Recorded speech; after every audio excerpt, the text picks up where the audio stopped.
but we're trying to find a way that we can heal in some way.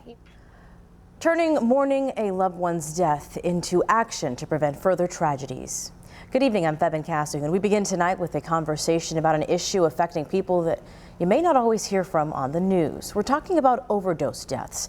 It's a problem plaguing communities around the country and here at home.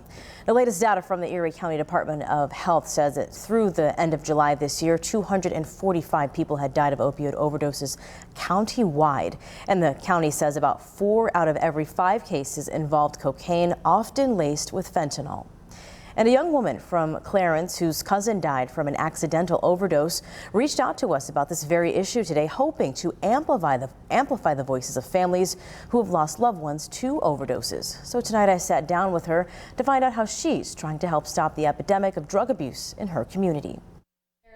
It's a day Alexa Friedman and her family will never forget. May 6, 2022. The day her cousin Bo Miller died from an accidental overdose. He went out with a couple of friends one night, spent $25 and bought a pill he thought was Percocet, and it ended up being 100% fentanyl. He was only 18 years old. Unbeknownst to his family, the Lockport native had been struggling with addiction. At one point, he had to be resuscitated multiple times. The school never told my aunt. He had stopped attending classes, and they dismissed him from the school, said it was due to attendance, never said why. And we finally found out that, this wasn't a one-time thing. This was an ongoing issue from his friends at his funeral. He died in his first year of college at SUNY Geneseo. While their beloved Bo will never return, Friedman is turning her grief into help for other families who are going through similar situations. Just a few months ago, she created Accidental Angels. Right now, it's an LLC with plans to become a 501c nonprofit aimed at raising awareness about the dangers of fentanyl to teens and young adults and how to help someone who is overdosing. With the goal in mind of bringing awareness to the dangers of fentanyl and making things like Narcan and fentanyl test strips more accessible to those teens and young adults. Beyond the support for grieving families, Friedman says she's also working with Western New York lawmakers on another project,